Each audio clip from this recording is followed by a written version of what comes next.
Dan sudah pasti kita juga melihat kepada aspek ekonomi untuk penduduk negeri Melaka dan juga negeri Melaka secara keseluruhannya, memandangkan pada hari ini hari pengundian awal 11,557 pengundian awal. Kita bawakan rakan-rakan tugas pada tadi membawakan bagaimanakah anggota tentera, polis juga sudah menunaikan tanggungjawab mereka, sedang menunaikan tanggungjawab mereka. Anda boleh saksikan juga perkembangan terkini dari masa ke masa di laman web kami astroawani.com. Kami ada laporan langsung di sana dan juga sudah pasti pada jam ini saya nak bersama dengan Profesor Madya Dr. Muhammad Yusof Sahari, pakar ekonomi pada jam ini. Assalamualaikum Prof. Prof, kalau bercakap soal ekonomi dalam konteks Melaka ini untuk kita fahami bagaimanakah Melaka pada ketika ini, kerana apabila kita melihat, kita sebut saja Melaka, kita bercakap soal pelancongan. Apabila berlakunya COVID-19 ini, Melaka antara negeri yang teruk terjejas kerana sektor pelancongan tidak boleh berjalan seperti biasa, aktiviti juga tersekat dan sebagainya. Bagaimanakah kita melihat kebergantungan kepada satu sektor utama ini berbanding sektor-sektor yang lain untuk sebuah negeri Melaka dan pada akhirnya kesan ini kepada penduduk negeri Melaka sendiri, Prof? Baik, Najib. Ada dua perkara yang saya ingin sampaikan apabila saya sempat pagi tadi melihat kepada data-data atau perangkaan yang mewakili negeri Melaka. Ya. Yang pertama, kalau kita lihat memang benar sama sekali, sektor yang menjadi pemacu utama negeri Melaka adalah sektor perkhidmatan. Sebahagian besarnya disumbang oleh sektor pelancongan. Ya. Ini kita tidak dapat nak elak. Malah sektor kedua adalah sektor yang menjadi tunjang juga adalah sektor pembuatan. Yang paling kecil adalah sektor pertanian. Ya. Jadi kalau kita lihat dekat sini, kalau kita terjemahkan kepada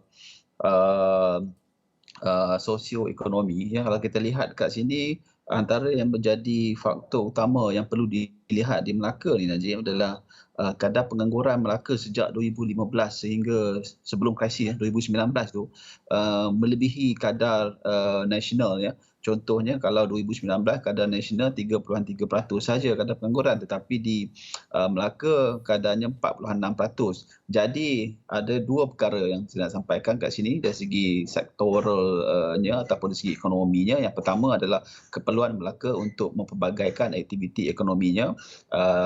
Ini memastikan bahawa limpahan sektor pelancongan itu juga dapat membangunkan sektor-sektor lain. Ini bagus supaya kita nak memastikan bergerak ke hadapan apa yang kita dah belajar semasa pandemik ini, bahawa sektor pelancongan sangat teruk terjejas. Ya. Jadi kita perlu kepada kepelbagaian kepada sektor lain yang mana jika berlaku lagi pandemik di masa hadapan yang menghadkan pergerakan orang ramai, jadi ada sektor lain yang bertindak sebagai menyokong ketika krisis. Itu yang pertama.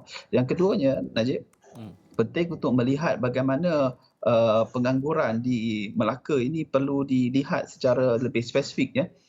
Jika kadar pengangguran melebihi nasional, jadi bermaksud bahawa kadar pertumbuhan ekonomi di negeri Melaka, terutamanya sektor pelancongan sebelum krisis sebelum ini, ya, seolah tidak diterjemahkan sepenuhnya kepada penciptaan peluang pekerjaan di kalangan rakyat di Melaka, Najib.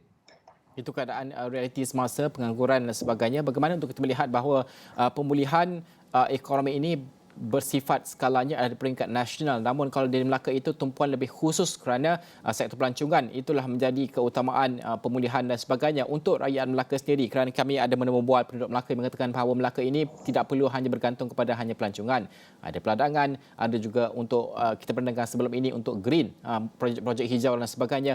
Bagaimana kesamarataan ini pada akhirnya boleh dan juga harus diberikan tumpuan khusus untuk sesiapa sahaja yang bakal memenangi pilihan raya negeri Melaka ini untuk kepentingan Melaka dan sekaligus juga menjadikan Melaka juga sebagai penyumbang utama ekonomi Malaysia? Pada pandangan saya, siapa juga yang memerintah Melaka, ya, kerajaan mana atau tak kisah siapa saja bergerak ke hadapan ni, yang penting pengajaran utama yang kita belajar, Najib, ya, oleh kerana Melaka ni hanya tertumpu sebahagian besar ni pada sektor pelancongan. Restriction ataupun perintah kawalan pergerakan telah menyebabkan sektor pelancongan di Melaka terjejas teruk. Jadi penting untuk Melaka untuk mempelbagaikan aktiviti ekonominya. Contohnya adalah sektor yang terbuka luas bagi pandangan saya adalah sektor pertanian. Yang mana kalau kita lihat, kalau di sektor di Melaka ni sumbangan sektor pertaniannya masih rendah, sekitar 10% kepada KDNK negeri, ya, berbanding kalau kita lihat Perlis 21%, Johor 12%. Jadi peluang terbuka luas itu. Yang pentingnya kat sini adalah nak mencari tumpuan pertanian, contohnya pertanian ataupun peradangan apa saja yang perlu sesuai, yang mana perlu adanya sinergi dengan sektor-sektor lain. Contohnya kata ambil bahasa mudah, contoh yang mudah, bagaimana sektor pertanian boleh bersinergi dengan sektor pelancongan.